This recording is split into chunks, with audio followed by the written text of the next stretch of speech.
Hello and welcome to this brand new series, False Confidence. I am Katie Stowe, your host of this channel and of the series. And the series is coming from a place of genuine concern and passion for the problems and solutions around young people being hopeless, depressed, anxious, more suicidal than any other generation before them. And this is Gen Z.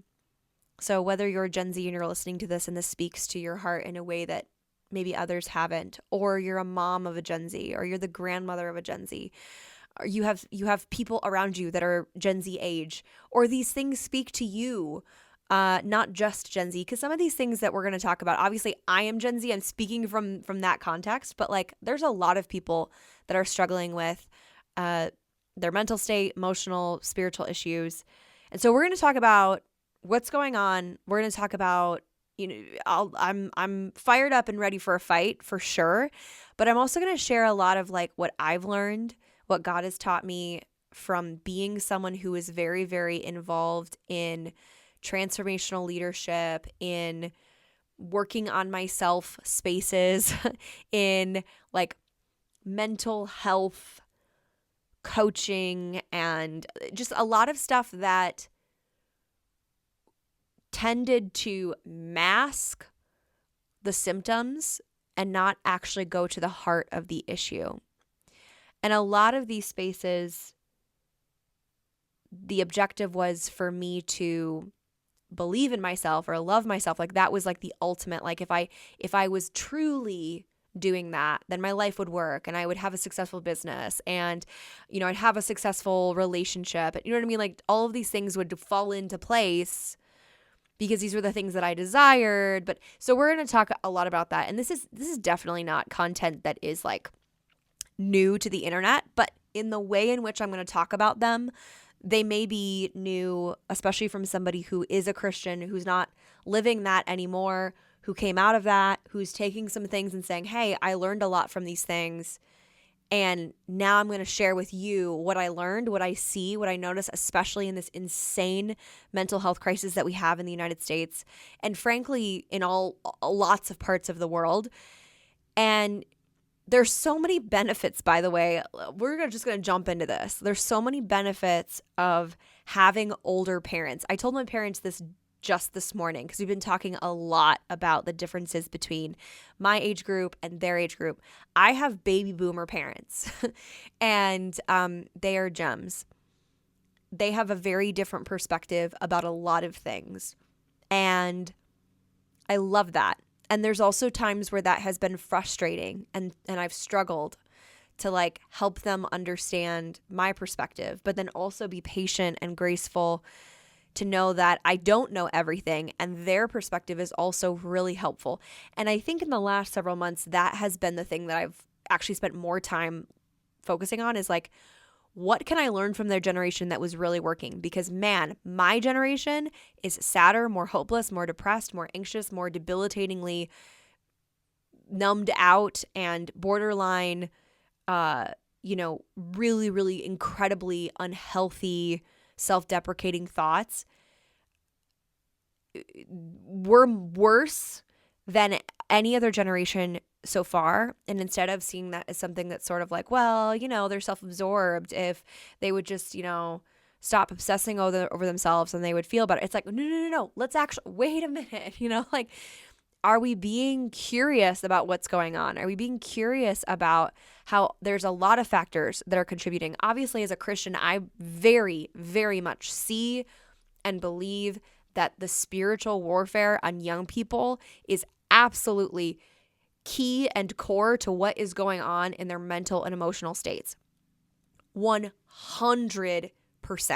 And as someone who also was in environments where Satan was winning, and Satan was winning in my mind, and that was actually like the outcomes and the things that would come in my mouth, and like, trusting myself and depending on myself and being self-sufficient, like that all of those things were good and celebrated instead of actually leaning on and trusting the Lord and trusting my Father, my Savior, the God, the creator of the universe, who actually designed me and created me the way that I am.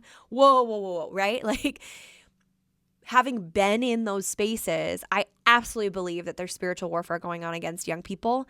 And our young people, are us youngsters, are us young people, are us Gen Z, the future leaders of the world, are we contributing to that by being susceptible, by playing with fire, by not necessarily learning and using critical thought? Sure, absolutely.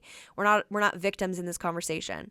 But what really does frustrate me is when I can tell my own dialogue is about judging and demeaning people that are your stereotypical Gen Z. Because I don't feel like a stereotypical Gen Z. I'm aware of a lot of things that maybe my peers aren't. But truly, like, I'm speaking to those of you of my peers that see what's going on, and we're going to reiterate some of the stuff. We're going to remind you may hear some things today and really in this series that you're like, whoa, I had never heard of that before.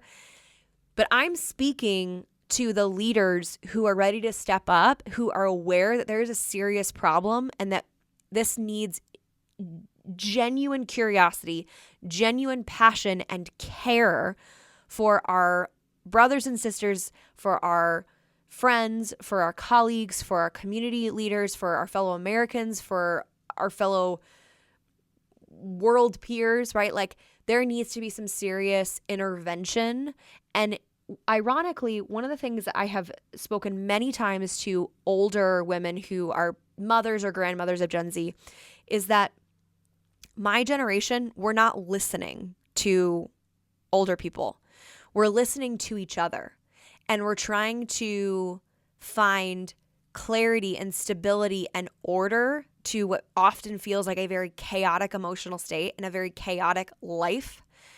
But we're looking for order and sustainability and consistency from peers that are looking for the same thing. Like, we're all in the same stage and season of our lives. So this general, in the past, there's been like this passing down of knowledge and wisdom, a passing down of information and just understanding of what life is like and what life is about and what different seasons are about, things to anticipate. There's just been some really like valuable passing down from generation to generation that isn't necessarily happening now, because my generation, we are very peer dependent and peer reliant. And there's a lot of reasons for that. There's a lot of trends and themes, but it's just really interesting. I really think that this is the season for young people who see what's going on to say, you know what? I'm done sitting on my behind. I'm done sitting in this chair wondering when someone is going to step up and actually lean into what is the problem? What are we actually looking at? Do we have proper data? What's happening? What are the conversations that we're having? What are the things that are contributing? Because this isn't just, and I'll speak to it within the church as well, because I think that that's a huge aspect. As a Christian, I'm coming from this from a Christian perspective. So some of you may take some things from this. If you're not a Christian, you may take some things from this that are like, cool, that was relevant. The rest of it, whatever. Take what you will, but know that I'll come from this from a Christian perspective. But I'll talk about this from the church perspective as well. But one of the things that's a huge, we got to be asking, like, what is contributing to young people being very depressed, anxious, hopeless, bipolar, like ups and downs, and like so many changes, chaotic changes to how we function, how we prioritize, what we discern. Like, all of these things are hugely concerning. And Gen Z doesn't need your judgment. Gen Z doesn't need your judgment. They need your help. They need your help. They need your compassion and your honesty. They need both of those things. They need the truth, and they need it said in love in a way that's actually digestible. And it's one of those things that I always have to remind myself, because I get really fired up, ready for a fight, right? I get ready for like the punches. I'm a passionate, like justice-oriented kind of girl. I want fairness in a lot of ways that can be subjective, and so it's a struggle for me because I can see when something isn't right, but I'm like, but how, right? And I want people to see it the way I see it, which can often lead to a sort of like self-righteous approach, which doesn't work, y'all. So you're like, if you're like me and you see problems in the world, you see things that are going on, you see whole generations that are throwing themselves off the cliff and just like hopeless. They don't have any anchor. They don't have any stability. And you see that and you want to actually make changes. You've also got to be the kind of person that can speak and communicate in a way where your message is actually digestible. It's something that meets the person where they are. It's something that can actually penetrate the heart of the person that you're speaking to. And there's a variety of ways to do that, but we all know when it doesn't work, right? And so it's like let's stop doing the thing that doesn't work. And y'all, I used to be the kind of person not that long ago that hated being Gen Z. Like I hated the fact that I was in the age bracket of Gen Z, because somehow I made up a story that like that the reason like all of the things about Gen Z stink and I don't want to be associated with them and they're self-righteous and self important and blah, blah, blah, all these things, right? Like narcissistic, all this stuff. And while some of those things may absolutely be themes within Gen Z that we actually get to look at, why is that happening and what's going on? And these people clearly aren't happy or fulfilled. But I looked at all those things and I was like, judge them. You know what I mean? I was like, I'm not them. I'm something else. I'm cool.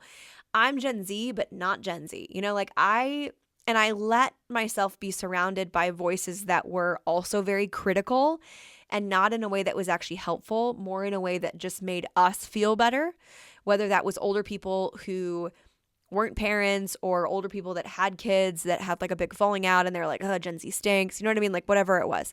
Lots of people that were very, very negative towards Gen Z, but no one was throwing a life raft out to Gen Z. No one was saying, we got to figure out what in the world is going on, because these people, like the stats of how medicated and therapized these people are, that's probably not a word, but it is now. How medicated, how much therapy they're having and getting and paying for and getting insured for. You know what I mean? Like honestly, it's absolutely horrifying when you look at these stats. And I would encourage you to actually go look. Some of you already know because you're just as like fired up and passionate and concerned about this as I am. And if you are, I want to know you. I want to talk to you. I want to be friends with you. I want to have conversations with you. I want to be in think tanks with you. I want to like find me, okay? Find me. But for those of you who are like, man, I didn't really realize this. Like, go get on the internet and go look at the stats. Go look at the medical stats on Gen Z. Go look at the mental health issues on Gen Z. Go look at the rates of just like horrible, awful thoughts they're having about themselves. I'm trying not to say a particular word because I might get knocked on this channel, on this YouTube. Like, go look at the stats of what is going on in the mind and in the heart of this younger generation. And the reason, I mean, not only do I feel personal because I am Gen Z and I have a passion and always have had a passion for the next generation, the young people that we're saying, listen, like, you're going to be it. Like when we're old and we're in nursing homes, like you're going to be the presidents of the United States. You're going to be the VPs. You're going to be our governor in our states. You're going to be the chief treasurer. You know what I mean? Like you're going to be our teachers. You're going to be our doctors. And if we don't have you because you guys are so incredibly like numbed out and debilitated, you can't function in a normal job, then that's a real problem, not just for us, but for the whole country. And that's my genuine concern, is that there are so many young people that are struggling. And what's interesting is there's a significant amount of Gen Z that like pretends they're fine. You know what I mean? Like they look pretty functional, but if you were to actually dig deeper, you would see that the house of cards was about to fall. And that makes me so sad. Makes me sad that people feel like they can't say something, or that it doesn't really matter, or they're fine. You know, like that mentality has never been effective for any generation that's tried it. You got to be honest. You got to be real about it. But then you also got to like pick yourself up and say, okay, now we're going to figure this out. I remember the first time that I was dealing with depression, and it was so bizarre because I hadn't really felt that way before. And I was I must have been like a junior or senior in high school. I was dual enrolling in community college classes, and I had a classmate in one of my classes, and she came up to me one class period, and she said, I think we need to talk. I think we need to talk. So we went out, and she said, Katie, I can tell that you are super depressed and you need to talk to somebody about it. And I was like, it was the first time that anybody had seen or noticed. Maybe I was being different in class than I was at home or in my church or whatever, but I was like, whoa. And that's probably one of the most loving things. It literally is the most loving thing that she could have done in that moment, because I went home and just kind of, it all sort of came to the surface around like, I have just been bottling up so much for so long. And I sat down with my mom, and she just looked at me and she was like, oh my goodness, like, it's okay. We're going to figure this out. Like, I'm so glad you said something, because we are going to figure this out. And that was like, it wasn't like, oh, but why? Do you know what I mean? Like, she wasn't like, but why? She literally was like, I'm on your team. Like, we will figure this out. We will work at this. We will get this sorted.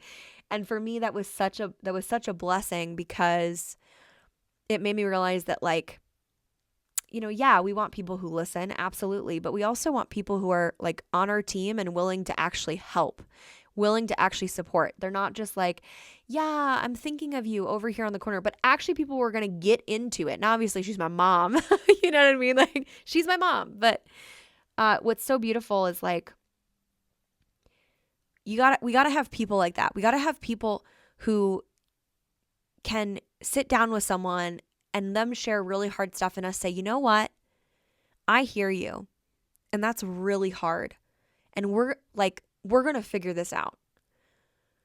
We're going to figure this out. There are people, you know, it's funny. I've been through a lot of trainings that are like, no, just sit with a minute. Like, don't try to fix it. But if I'm really being honest, the people who have showed up for me in my life, who actually were willing to say the hard stuff and were willing to be arm in arm with me and pull me out of the mud, those are the people that have made the biggest impact for me, whether they realized they were doing it or not. It wasn't the people who sat with me in my mediocrity and sat with me in my apathy and my blindness. It was the people who actually got in the mud and got me out of the mud. And we all need people like that. Gen Z needs people like that. They need peers who are saying, no, this is not the answer. And y'all, this is the thing that makes me really, really mad, is like the mental health industry is making bank off of Gen Z, is making bank off of young America and young world, you know, potential gonna be leaders. They're making money, billions after billions after billions of dollars. I think right now the mental health industry is one of the fastest growing industries, like, in the country, in the United States. I don't know about in other countries, but in the United States, it's one of the fastest growing industries. And they're changing their focus very much from like older generations to Gen Z. And what's interesting is like Gen Z is again, like I said before, one of the most, at this point, the most medicated generation for mental health conditions and mental health symptoms than any other generation. That's insane. We're getting the most verbiage. We have social media to say, you're good enough, you're amazing just the way you are.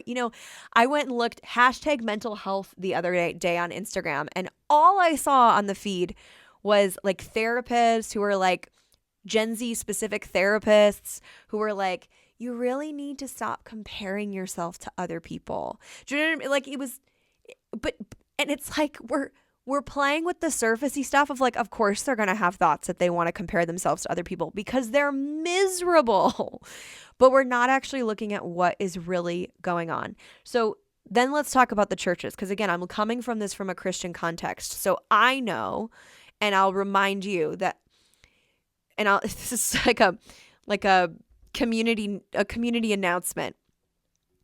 Focusing more on yourself, your problems, what's wrong with you, what happened to you, like focusing all of this energy and all of this attention just makes that thing grow. It doesn't actually take it away. It doesn't make it feel better. And I know this because I have spent over 3 years doing this over and over and over again, like coaching this into myself and others to the highest levels in my field, to the highest levels in the prestigious companies that I've worked for. And it does not work. And I have seen alumni after alumni of students that I have worked with that created incredible results in fixed containers that are alumni out in the world, and they are miserable and they are stuck and they're just doing the same thing over and over again. And these are the people that are the parents of my generation. And so it makes me sad, not just for Gen Z, but also a genuine care and concern for Gen Z's parents, because something happened here. And just because a young person is the way they are, it's not a direct influence of the parents. I would never say that somebody who's doing drugs and in total rebellion, like I'd never say that like, well, you are that way, you're the way you are because of your parents. And yet a lot of the culture would say that. A lot of the culture would push that idea that like, you are the way you are because of the stuff that your parents didn't say to you. Baloney. And I used to be the one that peddled that, and it pulled me further and further away from my parents in a way that was incredibly dishonoring to them and disrespectful of the incredible life and childhood that I had. And it's just amazing because now, as I look at my life, I am so grateful for my childhood, and it just goes to show that I can absolutely focus on all the awful stuff. There really wasn't that much compared to many. Or I can focus on the incredible things and the things, even the hard stuff that taught me so much and has made me the person that I am. Hello. How you're looking at the problem is going to show you, like, it's like, how you're looking at the problem will also reveal what you see first. It's like when you buy a Toyota and now you see Toyotas everywhere, right? It's like, it's not that there actually were suddenly like this insane sale on Toyotas and everybody bought one because you bought one. That would be a very narcissistic way of looking at life. No, it's because now you're looking for them, and it just means that will be the first thing that you see. It also doesn't mean that there aren't Chevys and Fords and Teslas out there. It doesn't mean that it's the whole picture. It's not you changing your reality because of where you're focusing your attention, but it absolutely will influence what you see first. And y'all, that is incredible, and what a gift. And that is truly the art of prioritization, of having actual, genuine, objective values, of knowing what matters most to you and making decisions and choices based on that. And these are things that my generation is not learning. They haven't been taught critical thinking. It wasn't a class in the school system. It wasn't a class in college. It wasn't taught to them. And they're not looking to their parents to teach it. They're looking to their peers. And no one's talking about it. No one's teaching it. No one's modeling it. So we've got to have people. We got to have, like, I'm calling for my peers, my Gen Z peers, my Gen Z women for women, my Gen Z men for men, like, have the courage and the conviction to step outside of your bubble and answer the call of those convictions that you have and actually take action. because this stuff is scary and crazy. And this is where we'll roll back to the church, because what's happening in the churches, which is insane. And I will be very, very specific and I will be frank. I think that youth groups are probably the worst and I feel like they are the worst decision that we could have possibly made for churches. Like Sunday schools used to be for like unbelievers. It was like an outreach thing before it was ever for kids in the churches. And it's interesting because when I went to like youth groups when I was a sophomore, thank goodness I already had learned a lot about interacting with older people, actually having, a variety of different ages and backgrounds of relationships, really caring about service, being, having good communication skills. I wasn't going to learn any of that, by the way, with my peers. I wasn't going to learn any of that in the room with a bunch of teenagers. Instead, I came in at sophomore year, and I remember thinking like, these people, this is so weird. I didn't really know how to be around all of these people that were my own age. Not so much because I was very friendly. Wasn't that we didn't get along. It was the way that they talked about their parents and the way they talked about older authority and the way they talked about school and life and hobbies. Everything was very polarizing and dramatic, and it's fascinating. It's very fascinating. And I remember kind of feeling sad about how some of my peers talked about their parents, because I would have never talked about my parents that way. And I remember coming home one day and just had a big headache. I remember talking to my mom, and I was like, I just feel heavy about being there. And this is like the stuff, this is hard. This is hard stuff. And it was very sobering, and I've thought about it many times since then. But the churches having youth groups and really ostracizing the young people and the older people away from each other, creating environments where everything is curated to the teen attention span, the teen pop culture, Christianized, being cool in our messages to try to relate to kids, to young adults, to young teens. I think it's probably the most unhealthy thing that we could have ever done within the churches for young people. Because I'll tell you what, when I was in senior year, I stopped going to my youth group because I was busy. I was busy in my choir. I was busy volunteering. I was busy doing tech. I was busy learning real skills and serving real people. And I do not say that I don't say that out of pride at all. I had my own stuff, y'all. I had lots of faults and lots of issues. But what I will say I learned that I still to this day, it makes me who I am. It's a huge part of who I am, is falling in love with serving people, falling in love with people, caring about people, caring about something bigger than myself and my own fascinations with celebrities or musicians, or you know what I mean? Like just all the stuff that young people are trying to keep up with. And it's sobering. It's sobering to see what's happening, because if you really practically look at the American church, it's not just a friend of ours at our church said it so well. He said, it's not that young people are leaving the church. They were never in the church. In other words, they had their own church, and in some ways, even their own religion.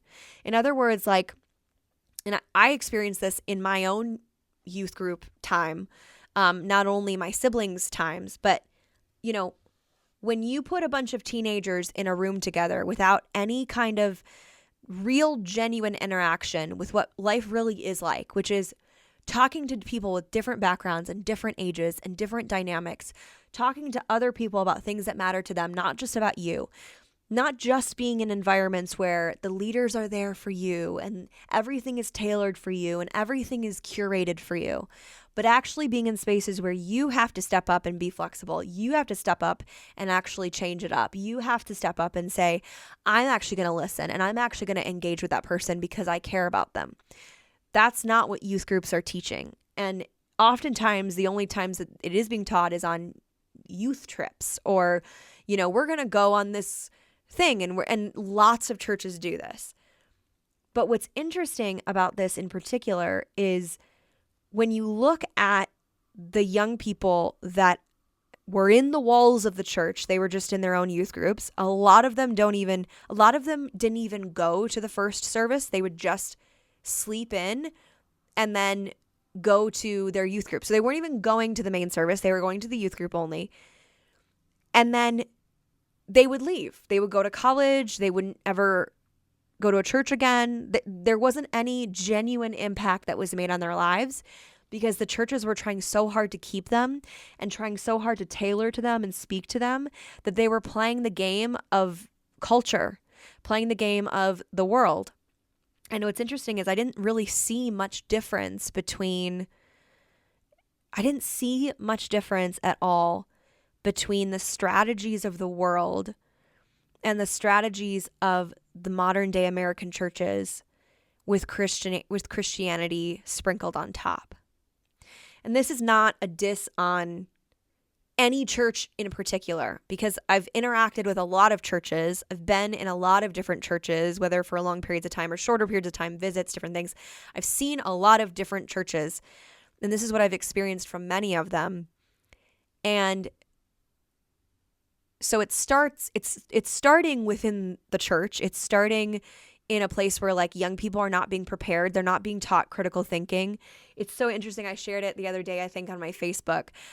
John MacArthur had a Q&A with a bunch of seniors, and they had initiated and said, we want to have a sit down with John MacArthur and ask him questions. It was a youth group from his church, and they do youth group very differently over there. It's basically a message. It's not like tailored pop culture. And the seniors got together and had a Q&A with John MacArthur, and they asked John MacArthur, what do you think we absolutely need to bring with us to college to spiritually thrive and not give in to like the culture of college? And John MacArthur said, he said, you need to bring conviction, because conviction is the thing that actually makes your life different. It's the thing that goes from just a head knowledge to an actual behavioral change. So people need to understand the truth. They need to be convicted about the truth. And they need to have I'll find it here. I'm looking through my notes because I wrote this down and it was such a good list of things. Okay, here we go. People, when it comes to the truth, when it comes to actual change, when it comes to passing down the love of the truth, people need to understand truth, what it is. People need to believe in that truth. They need to be convicted by it. And they need to have affection for others, affection for the truth, affection to share and be engaged with other people around the truth. Like those things have to be in place for there to actually be growth and fruit and sanctification, even in situations and circumstances that are testing and difficult and places where you may suffer for standing up for your faith or being a Christian. And so, he talks about it. He's like, conviction and critical thinking are like the things that you need to bring. This is the process of people understanding and learning something, but conviction is one and critical thinking is the second. You got to be able to look at things and say, this is correct and this is incorrect, and here's how I understand it. Here's how I'm assessing. Here's how I'm actually looking deeper and not just saying, okay, sure. And these are skills that young people are not learning. We're not learning it. We didn't learn it in the schools. We didn't learn it in church. We didn't learn it in other structured spaces. And because Gen Z is so peer dependent, we're not learning it from our parents or our grandparents either. So this is why for such a time as this, y'all, young men and young women need to step up and stand up and pull our peers out of the mud and actually say, I love you enough to be straight with you and to care about you and to have compassion and affection. And, when we loop this all back around to false confidence, right? Like, what does it really look like to be confident? What does it really look like to stand up and know who you are and know who says is by having a solid anchor, by having an identity that doesn't change, that doesn't go with your emotions, that doesn't go with your mindset, because both of those things will change simultaneously throughout the day. I mean, I woke up this morning and I've been waking up at 4:30 because I have a lot of things that I want to do in the morning, and my quiet time, planning, just filling my mind with good things before I start the day. And I woke up this morning and I did not want to get out of bed. That's my mind. That's my thought. It doesn't matter, was the thought that floated into my head. It doesn't really matter. It doesn't really matter. Yes, it does. But my thoughts absolutely go in and out. They float up and down. They're great and not so great, right? Like, it's like my thoughts change just like my emotions change. But the one thing that doesn't change is Jesus Christ, is God, the creator of the universe, and what he says about me, who he says I am as a child of him, as someone who is innately valuable because he created me and he designed me for such a time as this. And y'all, I'm saying it about myself, but I want you to hear this. He designed you and he created you for such a time as this. Do you have a personal relationship with him? Do you actually care about what he calls for you, what he wants for you? Are you actually following in his footsteps of righteousness and goodness and care and thoughtfulness for others? And if you're not, please come talk to me. Please come find me. I will make myself available for anybody who wants to have a conversation about this, who genuinely is curious, who genuinely has questions, who actually wants to have a further conversation. And for those of you who do know Jesus and he is your personal Savior and Father, this is a time, for such a time as this, you have got to step up and follow the conviction that God is leading you to, and the responsibility of knowing that, hey, this generation is peer dependent. I'm going to step up and pull my friend, pull my neighbor, pull my peer out of the mud and say, there is something greater than your complicated, sophisticated rat race that you've created for yourself. That's episode 1 of False Confidence.